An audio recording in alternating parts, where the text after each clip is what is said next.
さまざまな準備をしていただいてます野中さんです。お願いいたします。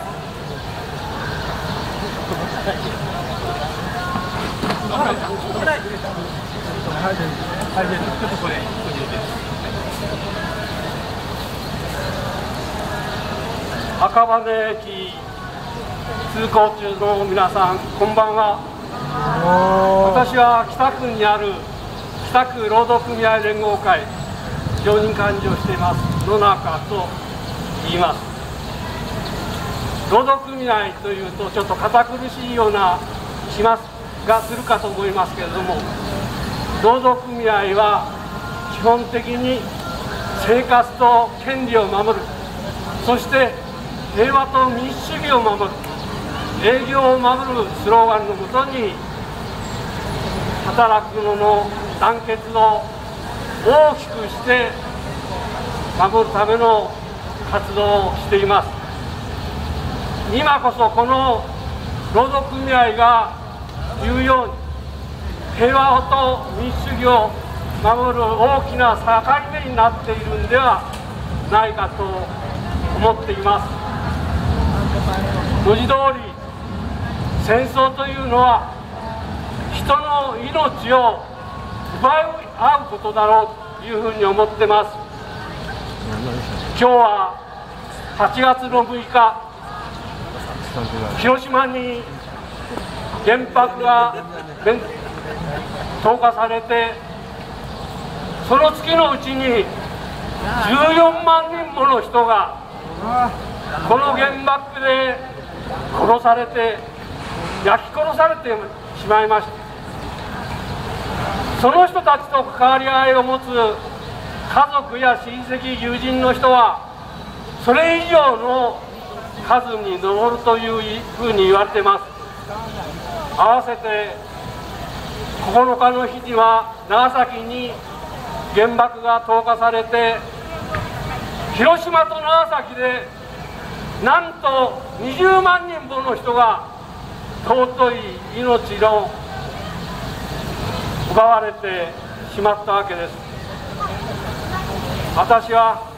何としてでもこの戦争という名のもとに殺人が合理化され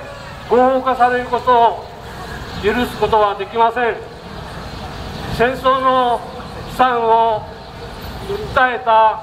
陶芸さん木さんの詩を思い出します。父を返せ、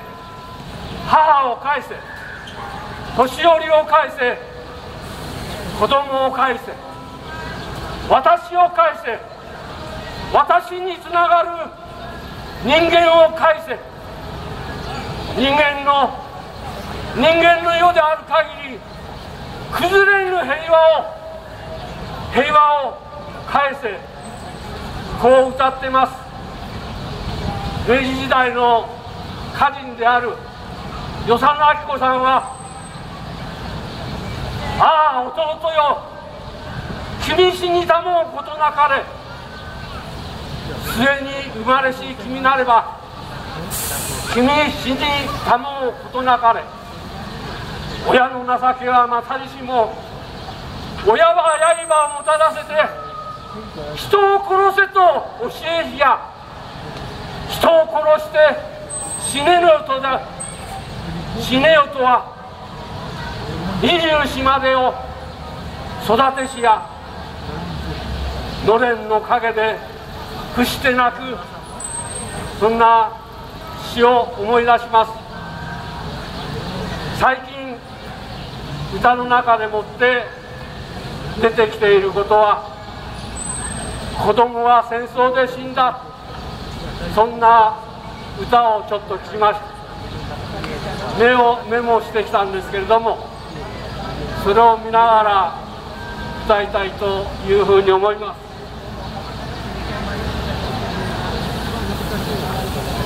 メモが車の方に忘れたみたいですけれども、その歌の内容は、子供が草原で一人で遊んでいた、その子供の上に大きな爆弾が襲いかかり、その少女は手足をもぎられ、胸を裂かれて、そんで死んでしまった。その子供は黄色い花束を胸に抱き、私には天国があるのかしら、そう歌いました。合わせて希望と未来を奪うこの戦争について、子供心に小さな心を痛めています。今、南ローデシアの方には北海道恵庭の自衛隊、そして11時と言われる引き続く青森の自衛隊員が派遣されようとしています。アメリカの兵隊もこの戦争の中で殺されなくても元気に戻ってきても PTSD でもって20人からの人は自殺毎日しているといいます。自衛隊もイラクに派遣されて、なんと生き延びて頑張って帰ってきたにもかかわらず、その PTSD でもって54人もの自衛隊員が殺されています。皆さん、この戦争は決して自衛隊員だけの犠牲ではありません。自衛隊員だけでは戦争にならないんです。合わせて医療労働者や建設労働者が業務命令のもとに戦争に駆り出されるんです。そんな人間社会は許してはならないのではないでしょうか。